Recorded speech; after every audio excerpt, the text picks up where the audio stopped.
Good morning.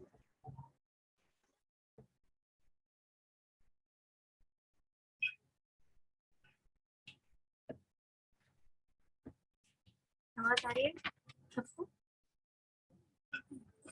Yes, ma'am.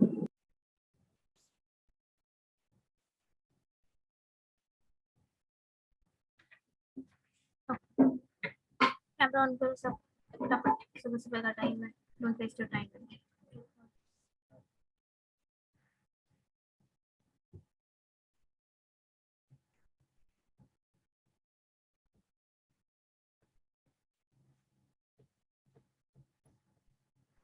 बाकी लोग camera on कीजिए फटाफट, स्टार्ट करेंगे।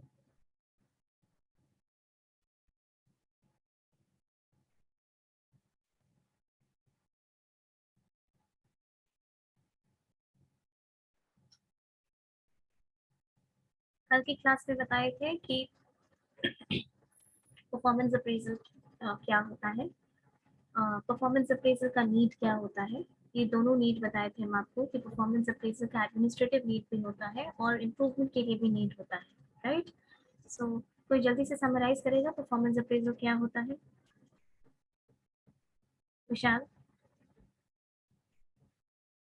कैमरा ऑन is करो the फटाफट। systematic evaluation of employees of the evaluation, workplace.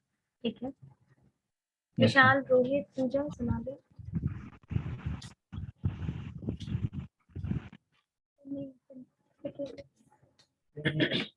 है पेन वहाँ पे।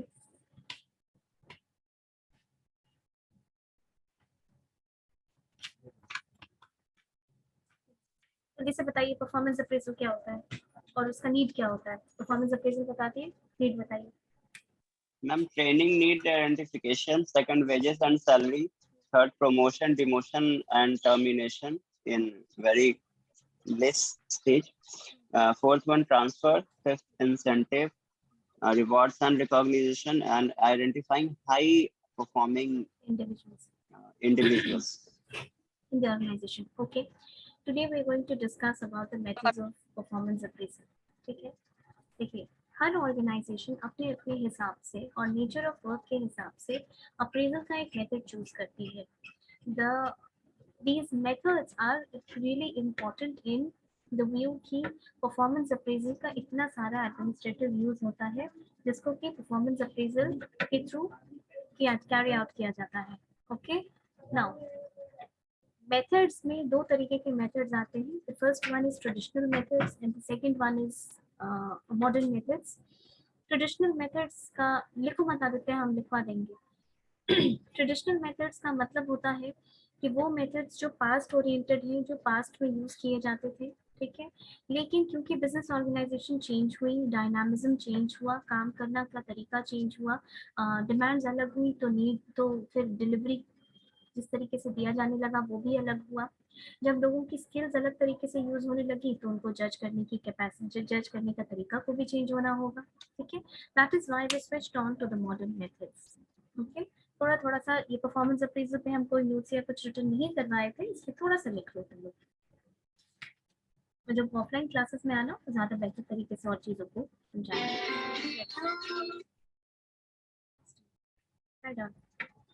One moment.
सॉरी थोड़ा मैनेजमेंट इशू था, टीम की बात हो रही थी।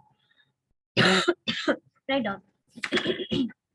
Performance appraisal is the process of systematic evaluation of employees at the workplace. ये शायद आप लिख चुके होंगे. Okay. Then you write Yes, down ma'am. need of performance appraisal भी लिख चुके हो. Methods पे आ जाओ Yes, सीधा. ma'am. Methods of performance appraisal. दो कॉलम बना के लिखो. एक में लिखो ट्रेडिशनल मेथड्स, दूसरे पे लिखो मॉडर्न मेथड्स.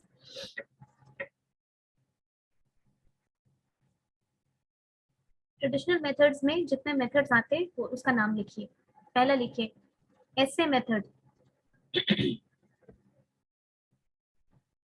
दूसरा employ ranking, third rating method, पहला क्या बोली ma'am? Essay method, essay ESSAY essay method. Second is ranking method. Third is rating method. Ma'am third क्या बोले? Rating method. RATING rating method. Third क्या है थर्ड को repeat कर दो. पहला ऐसे मेथड एम्प्लॉय रैंकिंग और थर्ड है रेटिंग इन मेथड. रेटिंग में तो बोला हमने. Rating method. नेक्स्ट लिखो फोर्स्ड डिस्ट्रीब्यूशन मेथड. क्या बोले ma'am? Forced distribution method. Forced FORCE forced distribution method.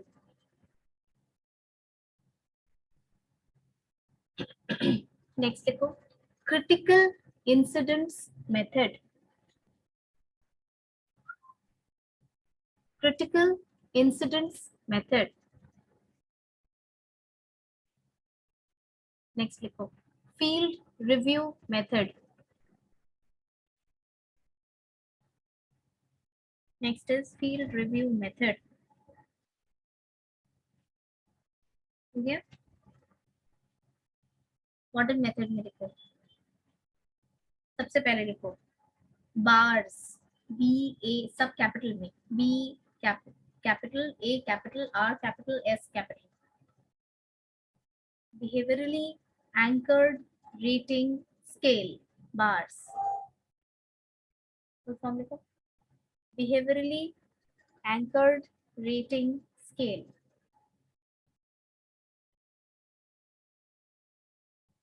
Next लिखो MBO सब कैपिटल.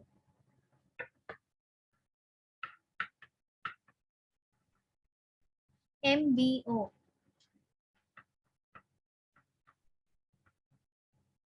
माने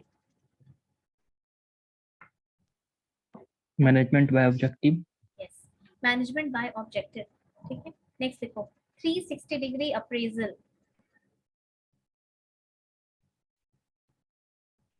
360 degree appraisal.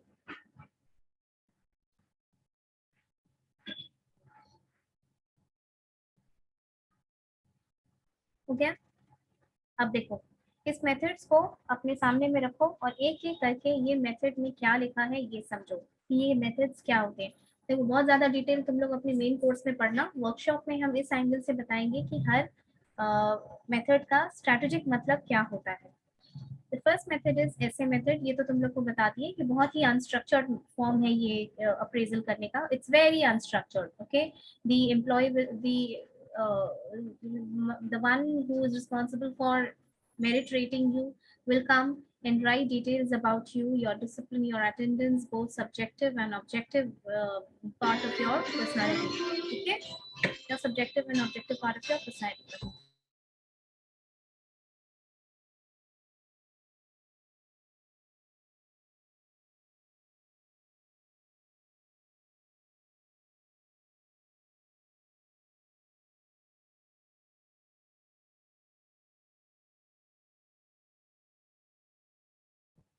Okay.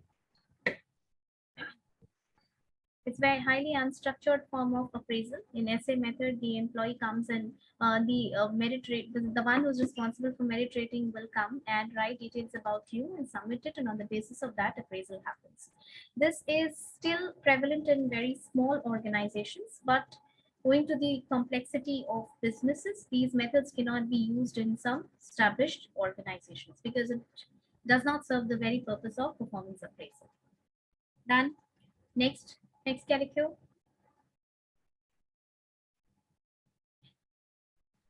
Employee ranking.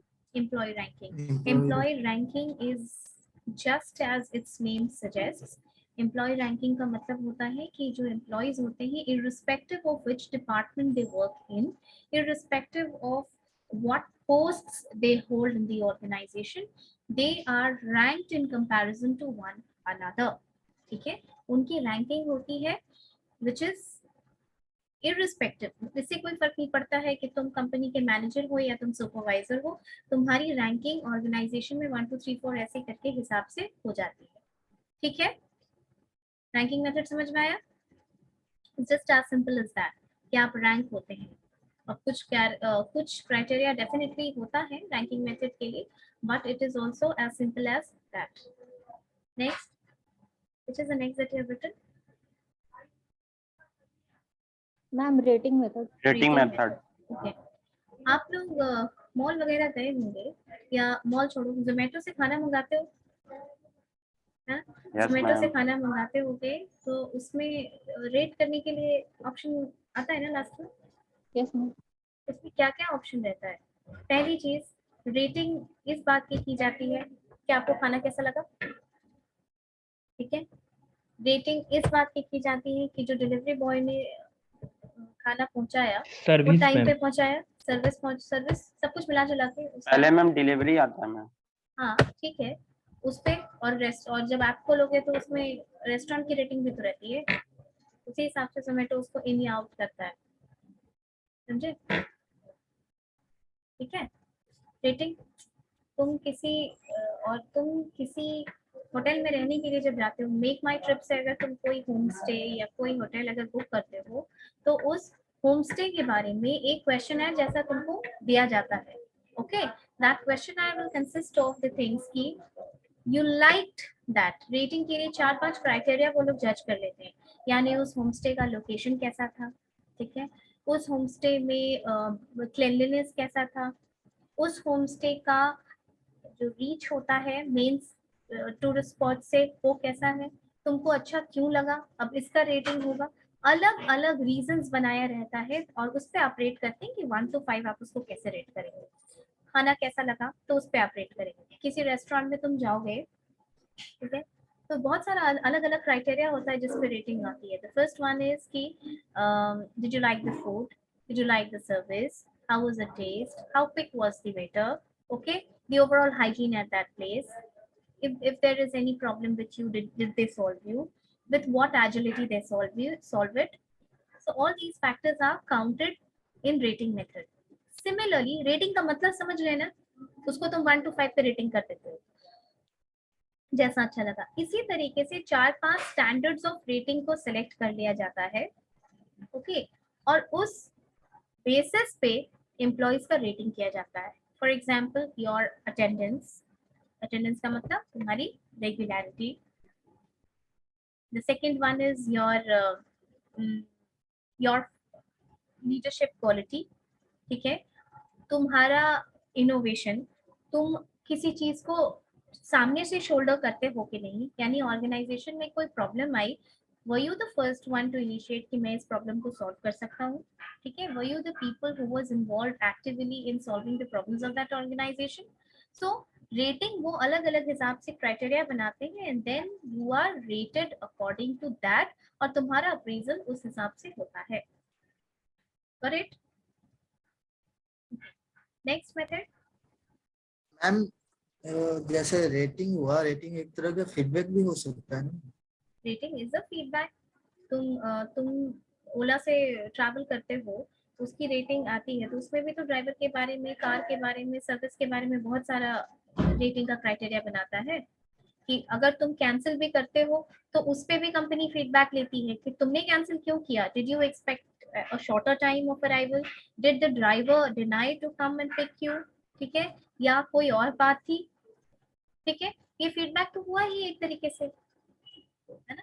देखो जो भी कस्टमर बेस्ड जॉब होता है ना, जो भी कस्टमर बेस्ड, जैसे कि ये ओला हो गया, टैक्सी वगैरह हुआ, या खाना हो गया, जोमेटो वगैरह हुआ, इसमें जो आगे हम तुमको बताएंगे बिहेवियर से रिलेटेड जो परफॉर्मेंस अप्रेजल होता है ना, जिसमें बिहेवियर को ज्यादा फोकस किया जाता है, ये बहुत इंपॉर्टेंट होता है जहाँ आप कस्टमर इंटरेक्शन करते हैं।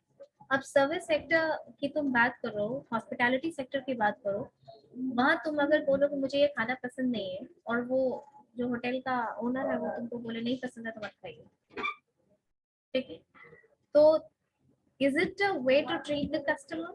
No, they will definitely lose out on a customer, which certainly the company would not like to, ठीक है। आप सिर्फ इसकी बात करते हैं, लोग कस्टमर उनका जो कस्टमर केयर होता है या जो कंप्लेंट सेक्शन होता है उसमें मेल भी ड्रॉप करते हैं अगर कोई प्रॉब्लम हो तो, ठीक है। कई बार होता है ना कि ड्राइवर से आपका पंगा हो गया और आप ओला का वो वो टर्म्स एंड कंडीशंस नहीं है, बट सिर्फ उसके एक एम्प्लॉय की वजह से ओला का रेपुटेशन खराब हो रहा है।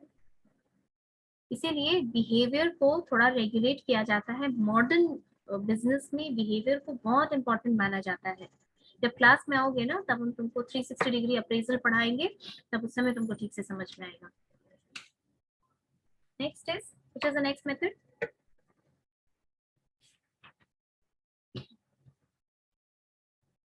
क्या लिखे हो next method? Ma'am critical incidents method. Critical incident method. Yes, अच्छा, क्रिटिकल का मतलब क्या होता है? क्रिटिकल मैम बहुत मुश्किल। मुश्किल। और बताओ, बाकी लोग बताओ, क्रिटिकल माने? मैम नाजुक। नाजुक। This is the actual exact word. Critical मतलब नाजुक। और ये नाजुक हमेशा नेगेटिव हो ये जरूरी नहीं होता है। जैसे आपके दिमाग में ये होता है कि हमेशा नाजुक यानी नेगेटिविटी की तरफ ये ले जाए, ऐसा नहीं है। जैसे हम क्रिटिकल वर्ड आता है तो हम जनरली दिमाग में ये करते हैं कि हमारा पेशेंट बहुत क्रिटिकल है, राइट, क्रिटिकल पोजीशन पे। लेकिन जब आप इंडिया पाकिस्तान का मैच देखते हैं तब भी तो कहते हैं क्रिटिकल। जब इंडिया जीतने वाला होता है तब भी तो कहते हैं ना कि क्रिटिकल पोजीशन पे हैं हम अभी। That is certainly, you do not mean कि इंडिया हार जाएगा, यू सर्टेनली मीन कि this is a critical position, मतलब ये एक नाजुक पोजीशन है, ये पॉजिटिविटी की तरफ भी लीड कर सकता है। Am I right? Okay. नाजुक was the best word. ये एक्चुअली क्रिटिकल का मतलब यही होता है। देखिए, आप ऑर्गेनाइजेशन में जितना कुछ करते हैं वो सब कुछ क्रिटिकल मेथड, क्रिटिकल बिहेवियर नहीं है आपका। जैसे कि तुम पहले खुद से समझो, तुम यहाँ बोरिंग रोड में क्लास करते हो, मतलब करते थे, तुम यहाँ क्लास में आते हो, तुम ब्लैक बोर्ड पे अगर मार्कर लेके कुछ लिख रहे हो तो भाई इससे कोई बहुत तूफान आ जाएगा ऐसा तो कुछ नहीं है। ठीक है, लिख रहे हो तो लिख रहे हो, this is just a behaviour. Teacher class में घुसेंगे तो बोलेंगे कि क्या कर रहे हो, चलो जाओ सीट पे बैठो, बस इतना ही ना। लेकिन तुम अगर क्लास में जाके अपने दोस्त से मारपीट कर रहे हो या फिर कॉलेज के बाहर ही मारपीट कर रहे हो किसी को लेके, तो ये क्रिटिकल बिहेवियर, इससे ऑर्गेनाइजेशन को फर्क पड़ेगा कि ठीक है।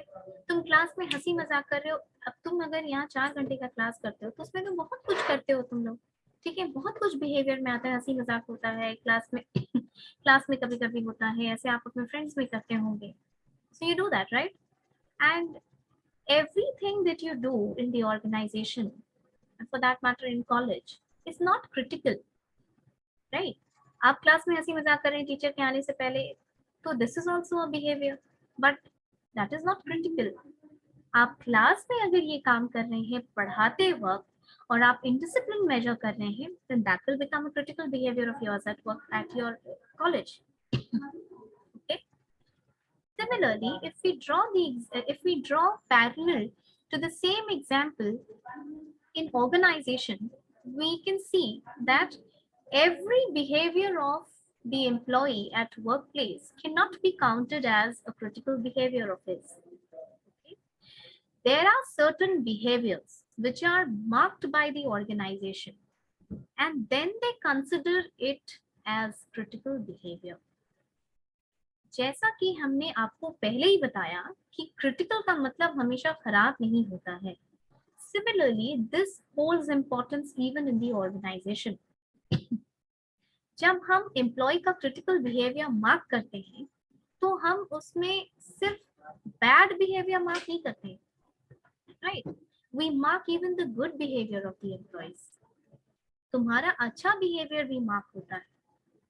जैसे कि तुम्हारा ऑर्गेनाइजेशन में, देखो ऑर्गेनाइजेशन में क्या होता है ना, टाइम टू टाइम चेंज होता रहता है, लेकिन the changes are not easy. अभी के अभी अगर तुम्हारा पूरा पढ़ाने लिखाने का सारा तरीका चेंज हो जाए तो तुमको दिक्कत होगी ना समझने में. अंडरस्टूड? दिक्कत होगी. Changes are not easy to adapt and so is the case when you are working in an organisation.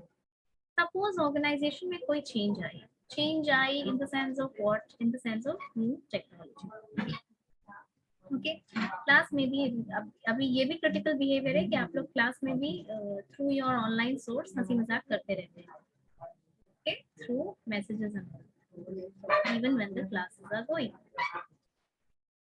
Now sorry, तो जब आप ऑर्गेनाइजेशन में काम करेंगे तो टाइम एंड अगेन वहां पर चेंज मैनेजमेंट होता रहता है, यानी चेंजेस आते रहते हैं क्योंकि एक्सटर्नल एनवायरनमेंट में चेंज आएगा. उसको अडेप्ट करने के लिए इंटरनल एनवायरनमेंट में तुमको चेंज लाना ही होगा, वरना तुम सर्वाइव नहीं कर सकोगे. ठीक है, चाहे वो चेंज टेक्नोलॉजी के सेंस में आए, चाहे वो चेंज ह्यूमन रिसोर्स के सेंस में आए, चाहे वो सेंस ओवरऑल मैनेजमेंट के सेंस में आए. ये चेंजेस आसान नहीं होते. तो क्या होता है ना कि रेजिस्टेंस आने लगता है एम्प्लॉय से. तो इस रेजिस्टेंस में जिसने हेल्प किया, मान लो कि तुम चेंज को अडेप्ट कर लिए, ठीक है, अब तुम अपने साथ वालों को भी हेल्प आउट कर रहे हो कि भाई तुमको भी हम हेल्प करते हैं, तुम इस चेंज को अडेप्ट कर लो. तो ये हो जाएगा क्रिटिकल चेंज, क्रिटिकल बिहेवियर तुम्हारा. लेकिन this will be a good critical behaviour. ठीक है, और बैड क्रिटिकल बिहेवियर क्या होगा? तुम अपने पीयर ग्रुप से मारपीट करने लगो, तुम ड्रिंक करके चले जाओ ऑफिस और वहां पर मारपीट कर लो, तुम मैनेजमेंट के साथ अब्यूजिव लैंग्वेज में बात करो. ये होता है ऑर्गेनाइजेशन में. ठीक है, जब एम्प्लॉइज फ्रस्ट्रेट होते हैं तो एक दो बार ये भी होता है, right? So these are all the critical behaviour. और क्रिटिकल बिहेवियर में क्या आता है, जैसे तुम्हारा जो जो चेंज है ऑर्गेनाइजेशन को, उसको तुमने बहुत इजीली एक्सेप्ट किया या फिर तुमने रेजिस्ट किया. ये दोनों ही प्रॉब्लम है. ठीक है, रेजिस्ट किया तो प्रॉब्लम है, एक्सेप्ट किया तो इसको. तुम्हारा डिपेंडेबिलिटी कितना है, यानी ऑर्गेनाइजेशन को जब काम होता है तो वो कितना डिपेंड कर सकते हैं तुम्हारे ऊपर, है ना? ऐसे लोग होते हैं ना, we get that vibes of those people by maintaining records. घर पे भी ऐसे लोग होते हैं, जब आप किसी क्राइसिस सिचुएशन में होंगे, then you hand over that work to that person thinking कि ठीक है इसको दे दिया तो अगर हो सकता है तो हो जाएगा ये काम, right? Dependability, your accuracy of work, ठीक है, your judgement capacity, your learning, all these these are recorded in a specially designed notebook or digital platform. और फिर आपका क्रिटिकल बिहेवियर जज होता है. इस क्रिटिकल बिहेवियर के ऊपर ही तुम्हारा जजमेंट होता है, परफॉर्मेंस अप्रेजल होता है. लेकिन देखो इसके साथ एक प्रॉब्लम है. इस मेथड, देखो ट्रेडिशनल जितना मेथड है सबके साथ प्रॉब्लम है, इवन की मॉडर्न मेथड्स के साथ भी प्रॉब्लम होता है. लेकिन होता वही है कि we look at the greater good of certain facts, है ना? थोड़ा सा प्रॉब्लम अगर है किसी चीज में तो हम उसमें ज्यादा बेहतर अगर कुछ है तो we continue doing that, right? Now अगर क्रिटिकल बिहेवियर हुआ ही नहीं तो मान लो ऑर्गेनाइजेशन 50 ऐसे बिहेवियर को क्रिटिकल मेथड में रखता है. ठीक है, 50 ऐसी चीजों को वो क्रिटिकल बिहेवियर में रखता है और उस 50 में से 30 तुमने किया ही नहीं या 35 तुमने किया ही नहीं, तब क्या होगा? तब तुम्हारा परफॉर्मेंस अप्रेजल कैसे बनेगा? तुमने अच्छा भी नहीं किया और बुरा भी नहीं किया. Now what? This is a drawback, right? And even in this method human biasing बहुत ज्यादा होने का चांसेस है। ह्यूमन बायसिंग आने का चांस है। मैं एज अ मैनेजर, मान लो हम तुम्हारी क्लास में ही 80 से 80 क्रिटिकल बिहेवियर को जज कर लें, ठीक है, 80 क्रिटिकल मेथड को जज कर लें। अब उस 80 में से 70 तुमने किया ही नहीं, तब कैसे परफॉर्मेंस अप्रेजल करें अगर यही बेसिस है तो? दूसरा, हम उसी क्रिटिकल बिहेवियर को, जैसे जो क्रिटिकल बिहेवियर मैंने कर लिया कि भाई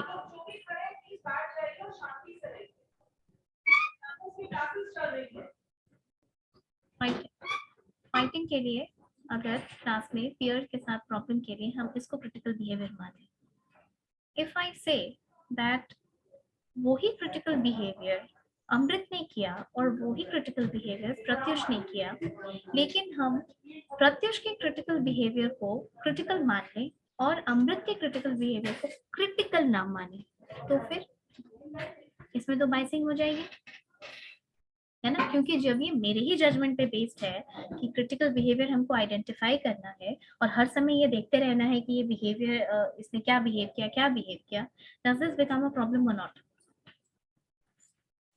And there is a lot of scope for human biasing here. Okay. Yes, ma'am. Next method.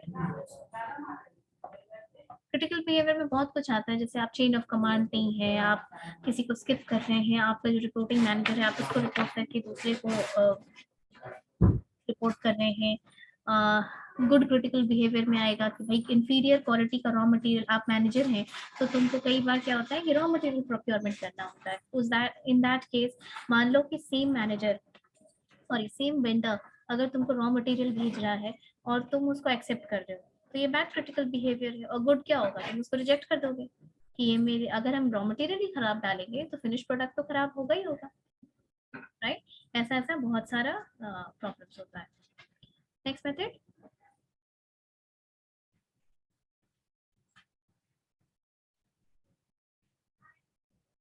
क्या लिखे हो? Field review method. Field review method नाम सुनो ध्यान से, मतलब समझ में आ जाएगा। फील्ड रिव्यू मेथड का मतलब होता है फील्ड पे आके रिव्यू लेना। इसमें क्या होता है, देखो, द बिलीफ और the assumption of this method is that operative level के जो एम्प्लॉइज होते हैं उनको सबसे बेहतर तरीके से कौन जानेगा, सबसे बेहतर तरीके से उनको उनका सुपरवाइजर ही जानता है, ठीक है? In that case, what happens is that a person from the personnel department, which is the HR department, that person will come down to the field and will ask the supervisor that how well or not this employee is. Okay, how is this employee doing in his work? How punctual he is, how disciplined he is, how is his relationship with the co-workers, and things like that.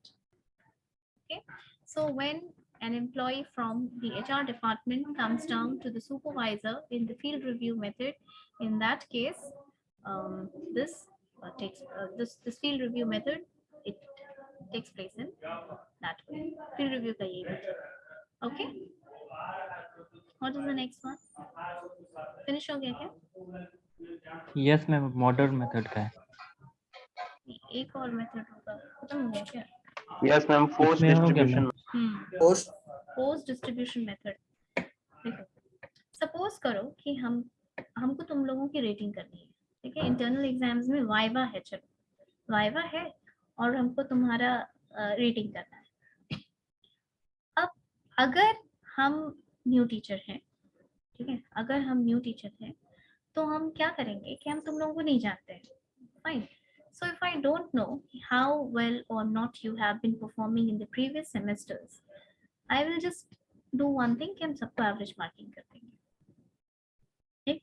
ये एक तरीका है। या फिर अगर मेरे पास internal exams का मान लो कि हम पेपर चेक कर रहे हैं, मेरे पास टाइम नहीं है तो हम क्या करेंगे, फटाफट सबको एवरेज मार्किंग कर देंगे। पेपर खत्म हुआ, मार्क्स बैठा दिया। क्यों एवरेज मार्किंग करेंगे हम? इसलिए क्योंकि अगर हम बहुत मार्क्स किसी बंदे को दे देंगे तो फिर हमको ये जस्टिफाई करना होगा कि आपने इसको 100 आउट ऑफ 100 क्यों दिया, जस्टिफाई करना होगा ना। या हम किसी को अगर फेल कर दें बस ऐसे ही, तो फिर वो बच्चा तो बोलेगा जाकर के कि मेरा पेपर निकलवाइए, हम फेल नहीं हुए हैं, ये है वो है। हो सकता है कि वो बच्चा सच में फेल नहीं हुआ हो। तो सेफ साइड क्या होता है, एवरेज मार्किंग कर दो, ठीक है, मिला जुला करके मार्किंग कर दो। किसी को 60 दे दो, किसी को 65 दे दो, किसी को 68, किसी को 64, ऐसे करके मार्किंग कर दो।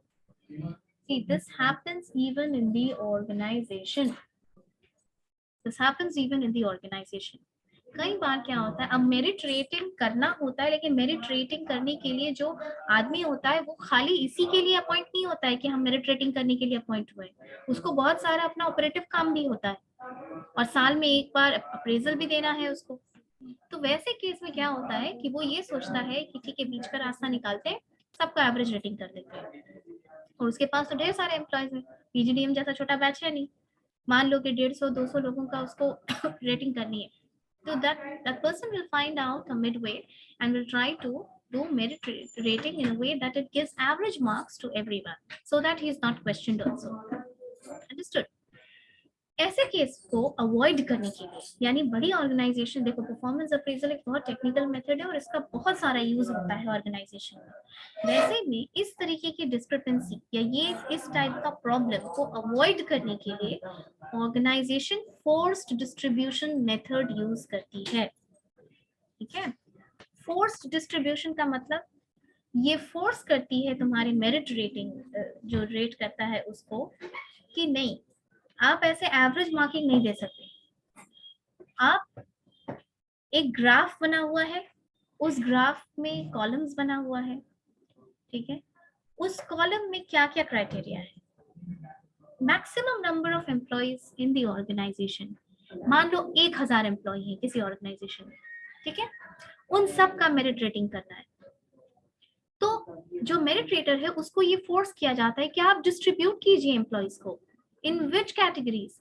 एक कैटेगरी होती, ग्राफ जब बनता है इसका तो होता है बीच में एवरेज, ठीक है, हर ऑर्गेनाइजेशन में एवरेज लोग रहते हैं, 40% लोगों को एवरेज कैटेगरी में डाला जाता है, ओके, 20% लोगों को ऑर्गेनाइजेशन के अबव एवरेज कैटेगरी में डाला जाता है, 10% लोगों को आउटस्टैंडिंग लिखा जाता है, which are the high performance individuals in the organisation. हो गया 40, 20, 60, 10, 30, ठीक है। अब on the other side average, average के नीचे बिलो एवरेज 20% और उसके नीचे पुअर 10% पुअर, ठीक है, समझ में आ रहा है तुम लोग को?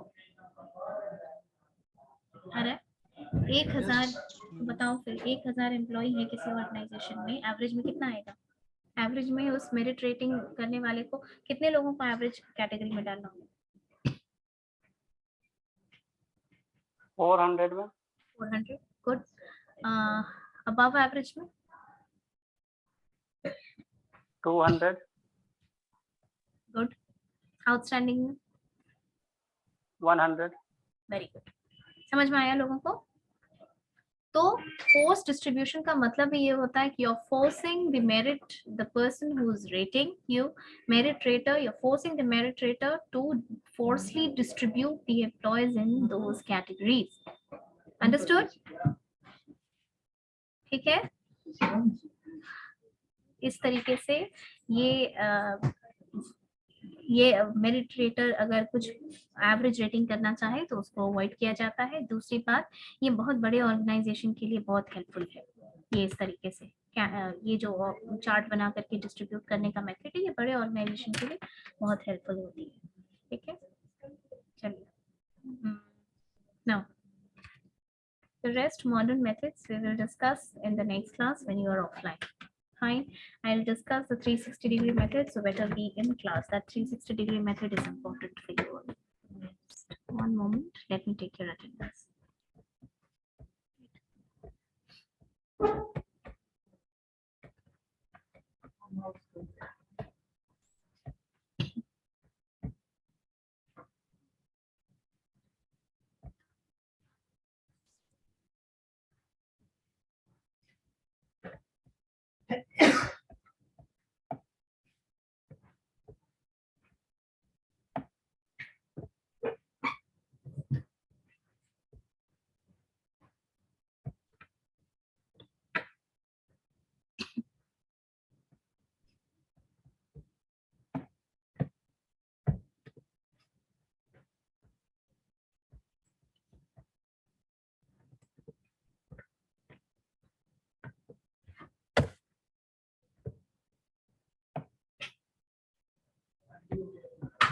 Roll number 1,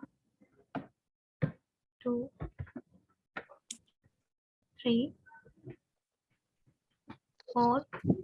3 present, ma'am. Okay. 4, 5. 5 present, ma'am. Okay. 6, 6 present, ma'am. 7, 8, Yes, ma'am. 9, Present, ma'am. 10, Yes, ma'am. 11, 11 present, ma'am. 12, Present, ma'am. 13, 14, Yes, ma'am. 15, 16, 17. Present, ma'am. 17. Okay. 18, 19, Yes, Krishna is ma'am. present. 20, 20, 21, 22, 23, 24, 25. 25, ma'am. Okay. 26, 27. Present, ma'am. 27. Okay. 29, 28. Yes, ma'am. 28. Okay. 29. Not present.